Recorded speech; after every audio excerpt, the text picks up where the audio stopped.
Reporter breaking. Kasaragod Manjeshwaram മണ്ഡലത്തിൽ sitting MLA എ.കെ.എം. അഷ്റഫിനെ തന്നെ UDF ഇത്തവണയും മത്സരിപ്പിച്ചേക്കും.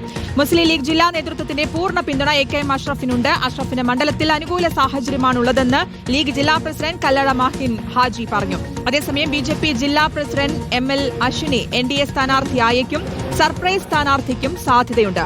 കഴിഞ്ഞ നിയമസഭാ തെരഞ്ഞെടുപ്പിൽ കെ സുരേന്ദ്രൻ 855 വോട്ടുകൾക്കാണ് മണ്ഡലത്തിൽ തോറ്റത്. കഴിഞ്ഞ തവണ 3 പഞ്ചായത്ത് മാത്രമായിരുന്നു UDF ഭരിച്ചുകൊണ്ടിരുന്ന മഞ്ചേശ്വരം.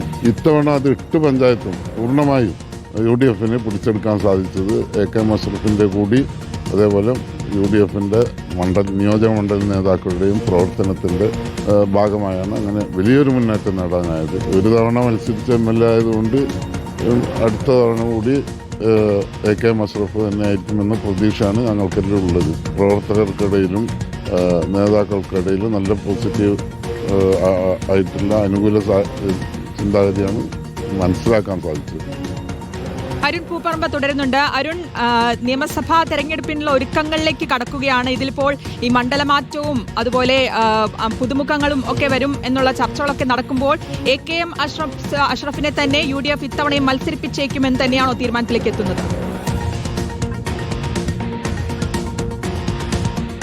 ശ്രുതി, കഴിഞ്ഞ നിയമസഭാ തെരഞ്ഞെടുപ്പിൽ ശക്തമായ രാഷ്ട്രീയ പോരാട്ടം നടന്ന മണ്ഡലമാണ് മഞ്ചേശ്വരം. അവിടെ 855 വോട്ടുകൾക്ക് മാത്രമാണ് എ.കെ.എം. അഷ്റഫ് കഴിഞ്ഞ തവണ കെ സുരേന്ദ്രനെ പരാജയപ്പെടുത്തിയത്. അതുകൊണ്ട് തന്നെ ബി.ജെ.പി. വലിയ പ്രതീക്ഷ വെച്ചു പുലർത്തുന്ന മണ്ഡലങ്ങളിൽ ഒന്നാണ്. അതായത് 40,000-ലധികം വോട്ടുകൾ നേടാൻ കഴിയുമെന്ന് പ്രതീക്ഷിക്കുന്ന എ ക്ലാസ് മണ്ഡലങ്ങളിൽ വരുന്ന ഒരു മണ്ഡലമാണത്. അതുകൊണ്ട് തന്നെ ബി.ജെ.പി. ശക്തമായ രാഷ്ട്രീയ പോരാട്ടത്തിനാണ് കളമൊരുക്കുന്നത്.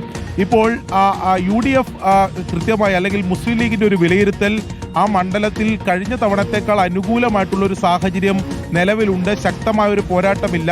അതിൽ അവർ പറയുന്ന പ്രധാനപ്പെട്ട 2 കാര്യങ്ങൾ, ഒന്ന് തദ്ദേശ തെരഞ്ഞെടുപ്പിലെ കണക്കുകളാണ്. തദ്ദേശ തെരഞ്ഞെടുപ്പിലെ കണക്കുകൾ അനുസരിച്ച് 10,000-ഓളം വോട്ടുകളുടെ ലീഡ് ആ മണ്ഡലത്തിൽ ഉണ്ട് എന്ന് പറയുന്നു. മറ്റൊന്ന് നിലവിലെ MLA ആയിട്ടുള്ള എ.കെ.എം. അഷ്റഫിന്റെ ജനകീയമായിട്ടുള്ള അനുകൂല സാഹചര്യം അല്ലെങ്കിൽ ഇടപെടലാണ്. പ്രത്യേകിച്ച് കേരളം വലിയ ചർച്ച ചെയ്ത ഷിരൂർ ദുരന്തത്തിൽ ഉൾപ്പെടെ എ.കെ.എം. അഷ്റഫിന്റെ ഇടപെടൽ വലിയ രീതിയിൽ ചർച്ച ചെയ്യപ്പെടുന്നു. അത് മണ്ഡലത്തിലും അനുകൂലമായിട്ടുള്ള സാഹചര്യം ഉണ്ടാക്കിയിട്ടുണ്ട് എന്നതാണ് മുസ്ലിം ലീഗ് ജില്ലാ നേതൃത്വം വിലയിരുത്തുന്നത്. അതോടൊപ്പം മറ്റ് ജനകീയ വിഷയങ്ങളിലൊക്കെ കൃത്യമായ ഇടപെടൽ MLA ഭാഗത്തുനിന്ന് ഉണ്ടായിട്ടുണ്ട്. അനുകൂലമായിട്ടുള്ള സാഹചര്യം, പോസിറ്റീവായിട്ടുള്ള പ്രതികരണം മാത്രമാണ് MLA പ്രവർത്തനത്തിൽ മണ്ഡലത്തിലുള്ളത്.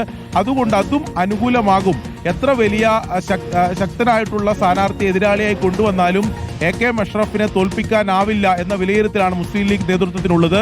ഇതിൽ സ്ഥാനാർത്ഥിയുമായി ബന്ധപ്പെട്ട അന്തിമ തീരുമാനമെടുക്കേണ്ടത് മുസ്ലിം ലീഗിന്റെ സംസ്ഥാന നേതൃത്വമാണ്. എന്തായാലും എ.കെ.എം. അഷ്റഫിൻ അല്ലാതെ മറ്റൊരു പേരില്ല എന്ന് തന്നെയാണ് മുസ്ലിം ലീഗ് ജില്ലാ നേതൃത്വം പറയുന്നത്. അങ്ങനെ തന്നെ വരും എന്ന പ്രതീക്ഷ അവർ പങ്കുവെക്കുന്നു.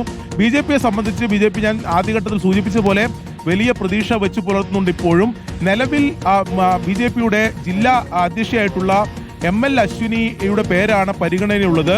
ഒരു പക്ഷേ എ.കെ.എം. അഷ്റഫിന്റെ നിലവിലെ ശക്തമായ സാന്നിധ്യം അത് മറികടക്കുന്നതിന് വേണ്ടി പ്രമുഖനായുള്ളൊരു സ്ഥാനാർത്ഥിയെ മഞ്ചേശ്വരത്തേക്ക് എത്തിച്ചാലും അത്ഭുതപ്പെടാനുള്ള അത്തരത്തിലൊരു സർപ്രൈസ് സ്ഥാനാർത്ഥിക്കുള്ള സാധ്യതയും ഈ ഘട്ടത്തിൽ തള്ളിക്കളയാൻ കഴിയില്ല. എന്തായാലും നിയമസഭാ തെരഞ്ഞെടുപ്പിൽ ശക്തമായ ഒരു രാഷ്ട്രീയ പോരാട്ടം നടക്കുന്ന, പ്രത്യേകിച്ച് ഭാഷാ ന്യൂനപക്ഷ മേഖല, അതിർത്തി പ്രദേശം ഉൾപ്പെടെയാണ്. അതുകൊണ്ട് അത്തരം ഒരു മേഖലയിൽ ശക്തമായ രാഷ്ട്രീയ പോരാട്ടം ഈ തവണയും മഞ്ചേശ്വരത്തുണ്ടാവും. അതിന് കളമൊരുങ്ങുമെന്ന് തന്നെയാണ് ഈ ഘട്ടത്തിൽ മനസ്സിലാക്കാൻ കഴിയുന്നത്. തീർച്ചയായിട്ടും നിയമസഭാ തെരഞ്ഞെടുപ്പിൽ കാണാൻ പോകുന്നത് കാസർഗോഡ് വലിയ ശക്തമായ പോരാട്ടം തന്നെയായിരിക്കും. അരുൺ പൂപ്പറമ്പിയാണ് വിശദാംശങ്ങൾ നൽകിയത്.